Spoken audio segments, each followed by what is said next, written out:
First up on the show, Israel is showing no signs that it will de-escalate its offensive against Gaza. For a second time in 2 days, Israel has struck Gaza's largest refugee camp in Jabaliya, killing 195 Palestinians, wounding another 777, with 120 missing. The UNICEF says 400 children have died or have been injured every day in the last 25 days, a staggering number of deaths of innocent lives.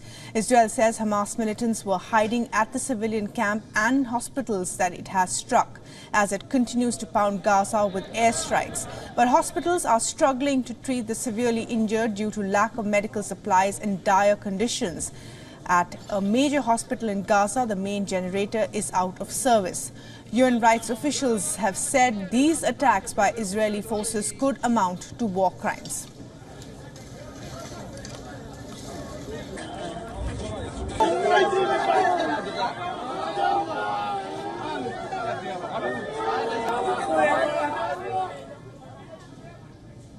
Satellite images from Tuesday and Wednesday have showed the aerial view of Gaza's Jabaliya refugee camp before and after the Israeli bombardment.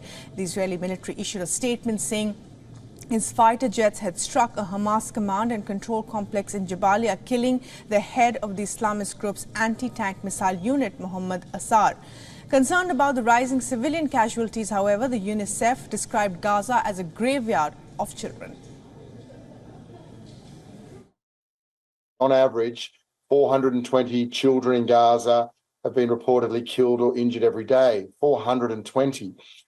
Obviously, a ceasefire, if we had a ceasefire for 72 hours, that would mean 1,000 children don't have to, bear the brunt of mortars or shelling. That would mean 1,000 children in 72 hours would be safe again. And that to us, to UNICEF, is all a ceasefire means. It simply means we would keep innocent children safe.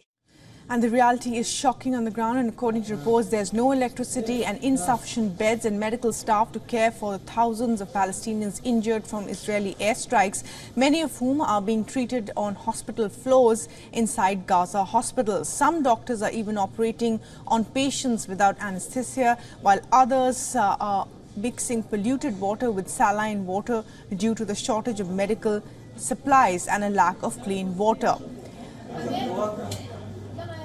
And well, back home in the US, President Joe Biden is facing the heat over his handling of the Israel-Gaza war. Many are angry over Biden's reluctance to call for a ceasefire, citing escalating aggression and deaths in Gaza, and have raised concerns about the party's foreign policy doctrine towards the Palestinian civilians.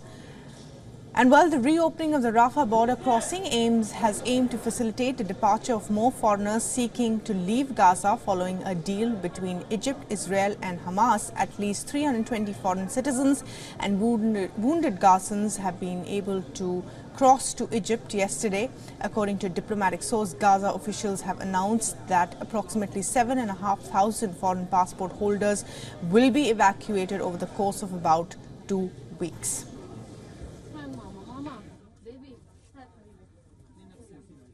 Unfortunately, I'm not even excited to leave Gaza because we have so many people that we live and care about, we love and care about. So right now I'm between ice and fire.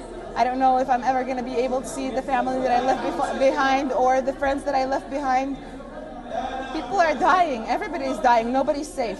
We don't have bomb shelters. And for more on the evacuation process from the Rafah border, our correspondent Jody Cohen sent us this report.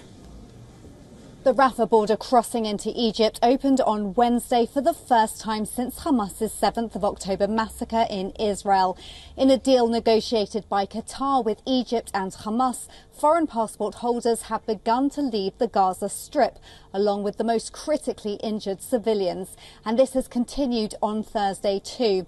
However, there has been no further reported progress on Qatar's negotiations with Hamas to release the 240 hostages held in Gaza, the youngest being just 9 months old. President Biden has suggested his support for a temporary humanitarian pause if it would help facilitate the release of hostages. Meanwhile, Meanwhile, several Israeli MPs were seen in tears on Wednesday night as they left the screening that I witnessed last week of the Hamas atrocities. Hamas's GoPro camera footage, along with CCTV, has been shown to several world leaders, but it is not being made public out of consideration for the families. And in the latest, there have been reported calls by a Hamas official that they are aiming to carry out more 7th of October-style massacres against Israelis. This is Jodie Cohen for WION World is One.